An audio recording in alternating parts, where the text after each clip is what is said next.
নবীর সুন্নাত মোতাবেক চলার তৌফিক দান করুন। রাসূল করিম সাল্লাল্লাহু আলাইহি সাল্লামের আদর্শ পেয়ে মক্কার চূড়ান্ত খারাপ বেঈমান মানুষও দিনদার হয়ে গেছে, সাহাবী নামে পরিচিত হয়ে গেছে। সুবহানাল্লাহ বলেন। নবীকে কি পরিমাণ ভালোবাসছেন সাহাবায়ে কেরাম। আল্লাহ তাআলা তো বলছেন, ওয়ামা আরসালনাকা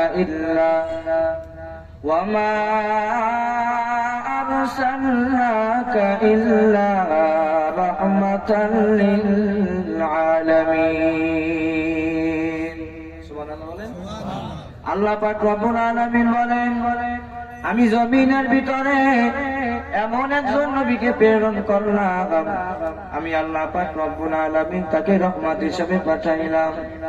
নবী শুধু মাসের রহমত না, নবী শুধু মাসের জন্য নবী না, নবী শুধু মুমিনদের নবী না, নবী শুধু কাফেরদের জন্য নবী না। আল্লাহ পাক রব্বুল আলামিন বলেন, আমি এমন একজন নবীকে দুনিয়াতে প্রেরণ করলাম, আমার নবী আসমান জমিনের ভিতরে যা কিছু আছে সবের নবী। কেমন নবী আমার সাহাবায়ে কেরাম নবীকে কেমন ভালোবাসেন, কেমন সুন্নাতের উপরে অটল ছিলেন।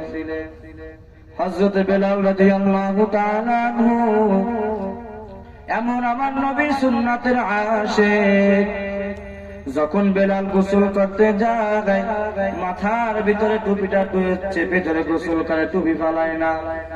আরেক সাহাবী জিজ্ঞাসা করে, হে বেলাল, গোসলের সময় কেন টুপিটা চেপে ধরে গোসল করতে যাও, কেন টুপি ফালাও না? হযরত বেলাল রাদিয়াল্লাহু তাআলা আনহু কান্না করে, রে ভাই, আমি নবীর এমন একজন আশিক, আমি আমার জীবন থাকতে আমি এটা চাই না আমার একটা সুন্নাত, আমার নবীর সুন্নাত আমার থেকে আলাদা হবে। আমি নবীর একজন আশিক, এই জন্য আমি নবীর সুন্নাতে টুপিটা ফালাই না। শুধু বেলাল না, সমস্ত সাহাবায়ে কেরাম আমার নবীর পাগল ছিলেন। শুধু সাহাবায়ে কেরাম না, গর্তের পিপিলিকা পর্যন্ত আমার নবীর পাগল ছিলেন। শুধু গর্তের পিপিলিকা নয়, আমার নবীর পাগল ছিলেন কাফের বেঈমান মুশরিক। আমার নবী যখন কোরআন তেলাওয়াত করত গভীর রাতের বেলা বাসার ভিতরে, বড় বড় কাফের মুশরিক বেঈমান ঘরের ভিতরে যাইয়া কান পাতিয়া কোরআন তেলাওয়াত শুনত। সুবহানাল্লাহ বলেন। আমার মায়ার নবীর কণ্ঠ তেলাওয়াত এত মজা, যার জন্য কাফের মুশরিক আমার নবীর কণ্ঠে কোরআন তেলাওয়াত শিখতেন। সাহাবায়ে কেরাম আমার নবীকে কেমন ভালোবাসলেন। হযরত বেলাল রাদিয়াল্লাহু তাআলা আনহু যখন আমার পয়গম্বর উহুদের যুদ্ধের ময়দানে যাইতেছেন, বেলালকে ডাক দিয়ে বলতেছেন, ওরে বেলাল, তুমি মসজিদে নববীর ভিতরে আযান দিয়ে নামাজ আদায় করো, আমি যুদ্ধের ময়দানে গেলাম। হযরত বেলাল ডাক দিয়ে বলতেছেন, হে পয়গম্বর, আপনি যুদ্ধের ভিতরে যাবেন, আমি বেলাল আপনার সাথে যাব। যদি আমার মরণ হয়, নবী আপনার সামনে মরণ হবে। হযরত বেলাল এই কথা বলার পর মায়া নবী ডাক দিয়ে বলতেছেন, ওরে বেলাল, তোমার আমার সাথে যাওয়ার দরকার নাই, তুমি এই মসজিদে নববীর ভিতরে আযান দিয়ে নামাজ আদায় করবা। এই কথা বলার পর হযরত বেলাল যখন আযান দিতে চলে গেলেন, মায়ার নবী যুদ্ধের ময়দানে চলে গেলেন। হঠাৎ করে কে যেন বেলালের কানে আওয়াজ দিলেন, ওরে বেলাল, তুই এখানে বসে আযান দাও। ওই রকমের সাহাবায়ে কেরাম বলতেছেন, কাফের মুশরিক বলতেছেন, উহুদের ময়দানে নবী আর নাই, শহীদ হয়ে গেছে। বেলাল আযান বন্ধ করে একটা চিৎকার মেরে বলে উহুদের ময়দানে দৌড়াইতেছে। এক সাহাবী জিজ্ঞাসা করে, ও বেলাল, আযানটা শেষ করে যাও। হযরত বেলাল রাদিয়াল্লাহু তাআলা চোখের পানি ছেড়ে বলেন, রে ভাই, আযান দিতাম আমার নবীর মহব্বতের কারণে, টুপি পরতাম আমি মহব্বতের কারণে। ওই নবী যদি আজকে দুনিয়াতে না থাকে, আমি বেলাল আজ দুনিয়ায় থেকে কোনো লাভ নাই। ওই বেলাল যুদ্ধের ময়দানে চলে গেলেন। ওদিকে আমার নবী আরেকজন সাহাবী হানজালা রাদিয়াল্লাহু তাআলা আনহু, হানজালা রাদিয়াল্লাহু তাআলা আনহু বিবাহে রাতের বেলা ফরজ গোসল হয়ে গেছে, গোসলখানায় গোসল করার জন্য গেলে হঠাৎ করে কে যেন কানে আওয়াজ দিল, ওরে হানজালা, তোর মায়া নবী উহুদের ময়দানে শহীদ হয়ে গেছে। হানজালা রাদিয়াল্লাহু তাআলা আনহু একটা চিৎকার মেরে বলে, রে বিবি, লুঙ্গি কাপড় নিয়ে তরবারিটা দাও, আমার মায়া নবী নাকি উহুদের ময়দানে শহীদ হয়ে গেছে। আমি হানজালা জীবনে বেঁচে থেকে আর কোনো লাভ নাই। হযরত হানজালা রাদিয়াল্লাহু তাআলা দৌড়াইতেছে যুদ্ধের ময়দানে। যুদ্ধের ময়দানে যাওয়ার পর তাকাইয়া তাকাইয়া দেখতেছে এক সাহাবী মরে পড়ে আছে, মাথা বডির থেকে আলাদা, পা বডির থেকে আলাদা, এক একটা অঙ্গ কাটিয়া আর এক জায়গায় পড়ে আছে। মায়ার নবীকে কোথাও দেখতেছে না। যুদ্ধ করতে করতে হযরত হানজালা রাদিয়াল্লাহু তাআলা শহীদ হয়ে গেলেন।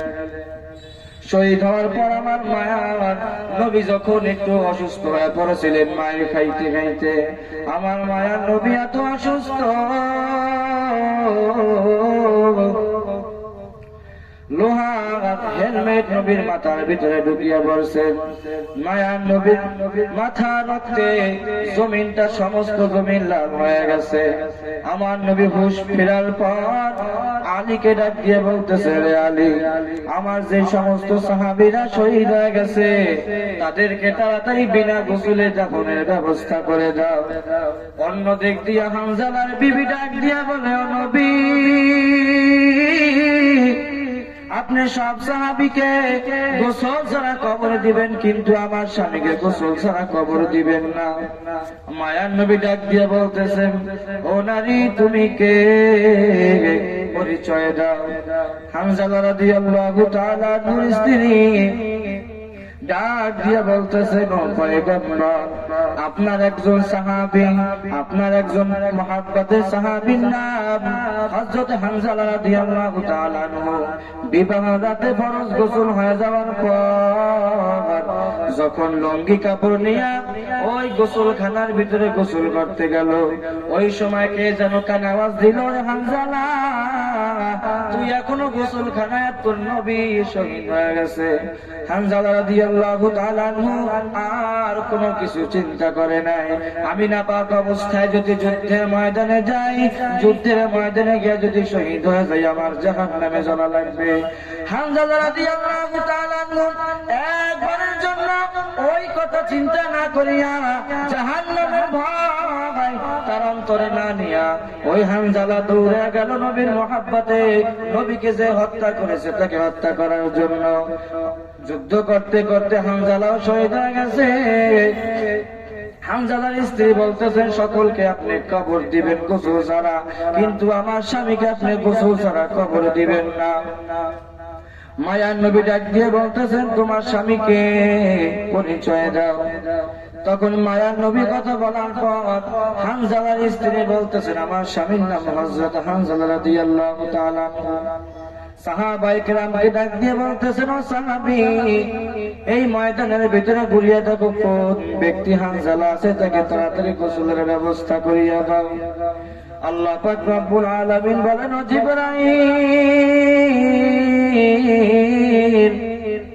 তাড়াতাড়ি যাও, তাড়াতাড়ি যাও, আমার বন্ধুকে খবর পৌঁছাইয়া দাও, যেই হানজালা নবীর মুহাব্বতের কারণে, যেই হানজালা জান্নাতের চিন্তা না করিয়া, জাহান্নামের চিন্তা না করিয়া, নিজের মায়া চিন্তা না করিয়া, বিবির চিন্তা না করিয়া, বাবা মা সন্তান কারো কোনো চিন্তা না করিয়া, যেই নবীর মুহাব্বতে শুনছে নবী শহীদ হয়ে গেছে, ওই হানজালা যখন আমার মায়ার নবীর মুহাব্বতে তরবারিটা নিয়ে বের হয়ে গেছে নবীকে যে জবাই করছে তাকে জবাই করার জন্য, একবারও নিজের চিন্তা করে নাই। তারপর আমার নবীর মুহাব্বতে চলিয়া গেলেন। ওই হানজালার গোসল কোন সাধারণ পানিতে হবে না, ওই হানজালার গোসল হবে জান্নাতের পানি দিয়া। সুবহানাল্লাহ জোরে বলে। কেমন নবীর আশেক হইছেন আপনারা? আর কেমন নবীর আশেক ছিলেন সাহাবায়ে কেরাম? কেমন আশেক ছিলেন? তাদের তুলনায় আমরা আজকে নবীকে কি ভালোবাসি? কিছুই ভালোবাসতে পারি না। নবীর সুন্নাত তো মানেই না, আবার যে মানে তাকেও দেখতে পারি না। কি কারণ ভুল বললাম নাকি? যে সুন্নাত মানার চেষ্টা করবে সে চেষ্টা করতেও পারে না আরেক মানুষের জন্য। এই বাধাগুলো দেয় কারা? মুসলমান ছাড়া মুনাফিক। বলেন বিধর্মী কি বাধা দেয়? হ্যাঁ, দেয় তো আমাদের জাতি ভাইরাই মুসলমান। আপনার ঘরেই শত্রু, আপনি আরেকজনের দোষ দেন কোন হিসাবে? আরে ভাই আগে মুসলমান মুসলমান ঠিক হয়, তারপর যদি মুসলমান আমরা এক হইতে পারি, মুসলমানের ভিতরে মোহাব্বত পয়দা হয়, আল্লাহর কসম এই জমিনের ভিতরে নবীকে কটূক্তি করার মতন কোন জমিনের ভিতরে কোন ব্যক্তি আর পয়দা হইতে পারতো না। কথাটা ঠিক কিনা? একটা কথা আছে না গ্রাম্য ভাষায়, যারা দিয়ে বুঝছালামু তারা পাইছে ভূতে, যারা দিয়ে বুঝছালামু তারা পাইছে ভূতে। মুসলমান আমরা আজকে এক না, এই জন্য নবীকে গালি দেওয়ার সুযোগ পাইতেছে ইহুদির বাচ্চারা। আল্লাহকে গালি দেয়, নবীর সুন্নাতকে বলে এগুলো লাগে না, নবীর সুন্নাতের দাড়িকে বলে ছাগলের দাড়ি, নাউযুবিল্লাহ বলে। নবীর পোশাক নাকি আপনার লেবাস স্টাইলের পোশাক। আর কিছুদিন পরে আপনাদের সোনার বাংলায় যখন এত কিছুই আস্তে আস্তে বন্ধ হইতেছে, একদিন এই আজানের আওয়াজটাও বন্ধ হবে। সেই দিন আর বেশি দিন নাই। যদি মুসলমান এক না হয়, কথা কি বলে বুঝতে পারতেছেন? যদি মুসলমান আপনার এক না হয়, তাহলে একদিন এমন সময় আসবে আল্লাহর কসম এই জমিনের ভিতরে ইহুদির জ্বালায় আপনি মসজিদে আজান দিতে পারবেন না। আজকে কথাটা বললাম, এই জন্য নবীকে ভালোবাসতে হবে, নবীকে ভালোবাসতে হবে। নবীকে ভালোবাসলে আল্লাহকে পাইবেন, আল্লাহকে পাইলেই কি জান্নাত, আল্লাহকে পাইলে কি পাবেন? জান্নাত পাবেন। এখন আপনি নবীকে ভালোবাসেন, আপনি কেমন নবীকে ভালোবাসেন? আপনার শরীরের ভিতরে নবীর সুন্নাতের জামাটা নাই, আপনার শরীরের ভিতরে, আপনার সুন্দর গালের ভিতরে নবীর সুন্নাতের দাড়িটা নাই। এবার মুসলমানের প্রথম পরিচয় কি? জোরে বলেন। মুসলমানের প্রথম পরিচয় দাড়ি, দাড়ি, দাড়ি, দাড়ি, দাড়ি। আর দেখেন এই দাড়িটা এমন একটা স্টাইল, যেই স্টাইলে ভালো লাগে, এই জন্য হিন্দুরাও কিন্তু আজকাল দাড়ি রাখছে, ধরতেছে। কি বলেন? কিছু কিছু হিন্দুরা দাড়ি রাখে না। নবীর সুন্নাত এত যে পারফেক্ট, ইহুদিরাও নবীর সুন্নাত মানতেছে।